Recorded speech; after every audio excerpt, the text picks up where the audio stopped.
was not conscious of the trajectory of where we were going or anything like that. I was getting caught up with a lot of, the minutia in being a band leader. Like, for example, this album cover right here was done by the same person that did this one, Hugh Syme, right?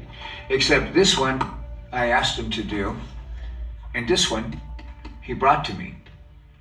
This was not a concept for us. He tried selling this to Y&T, and Jimmy DeGrasso came up to me and he goes, "Hey Dave, you know what? That album cover when I was in Y&T, that was our album cover, and Hugh Syme brought it up to us and we said no." And I went, "Get the fuck out of here, are you kidding?" Because I thought in all this time that this was something made for us, but Hugh had brought us something that Y&T had turned down. Now this one I thought was cool because the lyric of Euthanasia says that we've been hung out to dry. That was a saying that was said a lot when I was growing up. Just people talking about disenfranchised youth of America.